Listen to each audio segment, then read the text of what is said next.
Donc je suis Clément, je viens de France et je suis mannequin professionnel.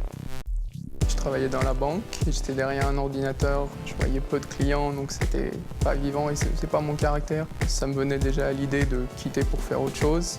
J'avais un ami styliste, je vois un photographe qui est ami avec lui. Il me dit mais j'ai envie de te prendre en photoshoot et puis après ça s'est enchaîné. Il y a énormément de concurrence. On peut avoir des fraternités, mais il y a vraiment beaucoup de jalousie. Donc je me suis fait peu d'amis dans le métier. Je préfère séparer le perso et le professionnel.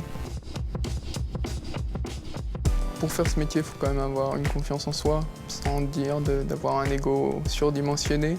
Mais on va être sujet à nombreuses critiques. Il faut savoir qui on est, savoir se placer, savoir faire la distinction entre la vie personnelle et la vie professionnelle.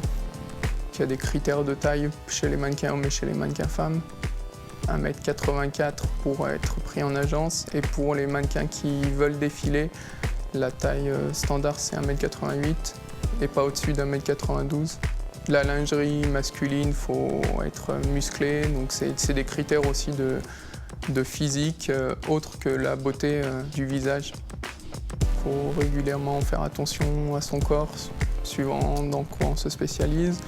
Faire attention à ne pas se blesser avant un shooting, travailler ses relations, avoir un portfolio régulièrement à jour avec l'évolution de son physique pour montrer que tu corresponds aux tendances et à venir. C'est un métier à part entière.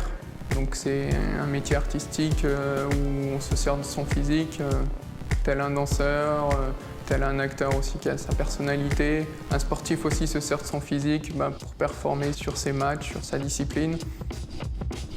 Ça peut paraître superficiel parce que c'est le physique qui est mis en avant, mais derrière il y a un travail aussi constant sur soi. Donc c'est aussi un métier à part entière. Une carrière ne peut pas durer beaucoup d'années.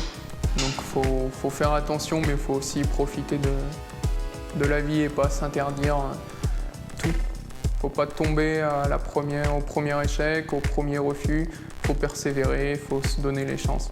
Prendre son courage et aller voir l'agence et puis y croire.